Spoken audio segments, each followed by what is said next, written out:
Facts patriarchists don't want you to know.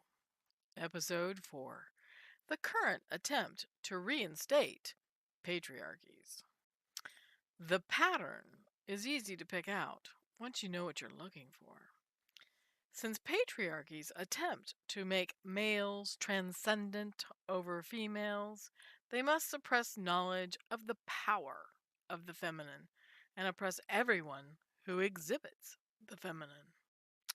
So, just how are current patriarchists trying to do these things?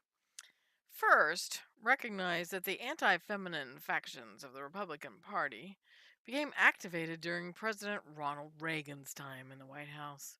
But they actually gained steam in two important ways during a Democrat's time in the presidency. First, Hillary, who was President Bill Clinton's chair of a task force that was supposed to devise a plan for universal health care, totally flopped in developing a feasible plan. Undercutting the president's plan were several factions, including opposing Democrats, but many speculated that Hillary's closed door meetings led to her being offered monetary incentives by big pharma, big hospital, and big insurance companies. Companies that would later go on to fund her presidential bids. Rumors of such collusions seemed to harm her chances to be the first female president. Second, Bill Clinton signed into law the Personal Responsibility and Work Opportunity Reconciliation Act of 1996, which limited women's time both on welfare and in college in order to force them to seek work. The idea was to force women to work instead of seeking educations, despite the poverty often created by single motherhood. The result was the punishment of women who had sex outside of wedlock, but still gave birth to the children they conceived, so that many women simply stopped seeking college educations, most of whom had never had enough time or money to attend college, let alone enough to raise their children. Ironically, this act is often lauded by those who see no merit in educating women because they fail to see how much educated women improve life overall for everyone.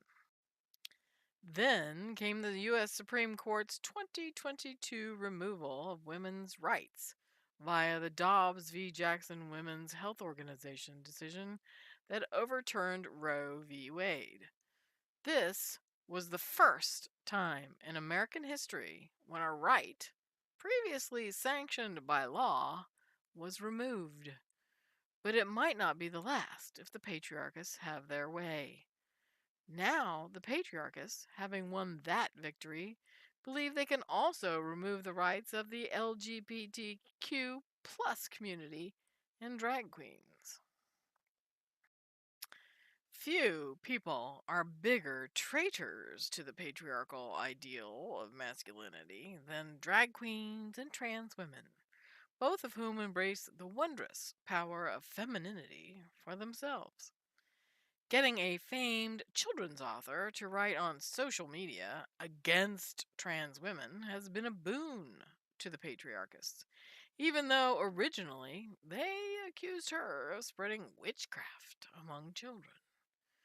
The resulting fake outrage over women who look masculine in the 2024 Paris Olympics, though, has taken the steam out of several people who are now being sued by these women because France does not allow cyberbullying.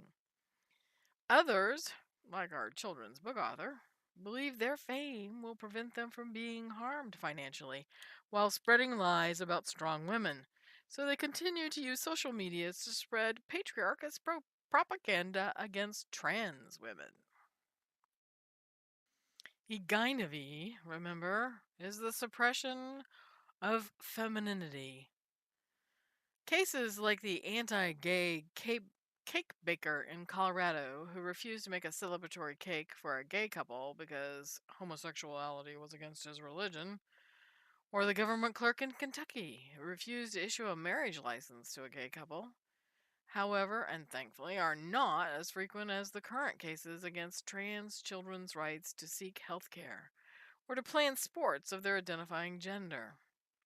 Of the 24 anti-LGBTQ plus state laws that were passed in recent years, 17 of them are being challenged in state or federal courts. New anti discriminatory clarifications on the basis of sexual orientation and gender identity by the federal government have led 26 states to challenge these Title IX rules. The simplest solution, of course, for sports would be to allow every gender to compete with every gender and base each sport on height and weight, as is already done frequently with wrestling, mixed martial arts, and boxing. If females are encouraged to be active and play in sports from a young age, just as boys are, they are perfectly capable of playing the same sports as males, possibly even better. I mean, have you seen 10-year-old girls playing soccer on all-girl teams? It's no wonder women pro soccer players are phenomenal. We're being programmed to be afraid. The idea, perpetuated by patriarchists, though, that women need to be protected from men, is based on the male myth, which I demonstrated in episode 3 is nonsense. If a gang of women decides to whoop ass on a solitary man, they are just as capable as any group of men who attack a lone woman. And women have proven that if they weight train from childhood, women are, pound for pound, stronger than men. The problem is, of course, that so many people, including women, believe the male myth, so that many women have been programmed to expect to be victims of men, so often are. Remember the advice not to fight a rapist? The sole goal is to make women so afraid of men that they just give up when confronted by any male. The problem that the patriarchists did not foresee, however, is that many men are also afraid of other men. And the "don't drop the soap in the shower" joke perpetuate the male myth for many men, just as well as rape advice does for women. We know that men can, and most do, learn self control. So, why would a society perpetuate such a myth about men? Because fear is a driving factor in maintaining power for patriarchists everywhere. They only have two tools in their toolbox, remember: lies and fear.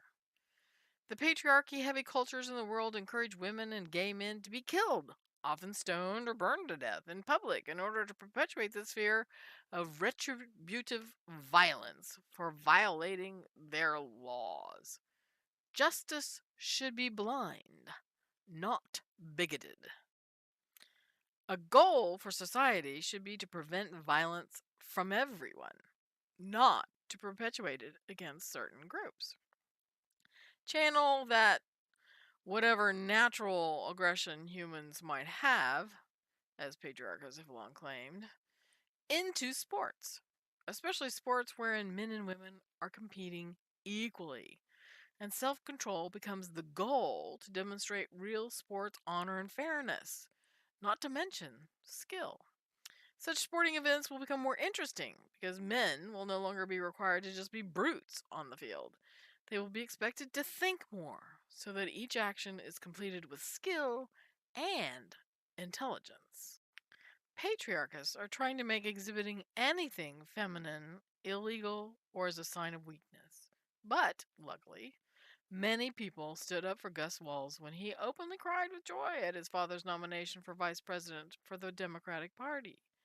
Those who appreciated the young man's tears noted that both Tim and his son are now models of masculinity, the kind of masculinity that is fully human and companion to women's strengths. According to patriarchists, men are only supposed to exhibit two emotions: anger and hate. Everything else is too feminine. And because of the male myth, patriarchists have cornered them into an impossible box, limiting their humanity, all because they are terrified of equality and fully human femininity that resides in us all. There is viable power in the feminine. Many men are now more interactive fathers than they were encouraged to be by previous generations because they've remembered that nurturing, a feminine trait, is natural, even among non human male animals. Why then should we expect males not to activate and live life using their full humanity? Every single one of us has, like yin and yang, bits of both the feminine and the masculine to us. Even our ancient ancestors knew that the opposite of a balanced life is chaos. Admitting that everyone is valuable and that everyone should be treated equally with respect and dignity is just one small step toward achieving our greater humanity. Thank you for watching. There is so much more to come once I get time to do it. Stay tuned for episode 5, Feminine Powers Links to Ancient Magic. In the meantime, read Ruth J. Heflin's Pitiless Bronze, a post patriarchal examination of pre patriarchal cultures, for more. You will be amazed. Please like, subscribe, and share so everyone can learn the real truth.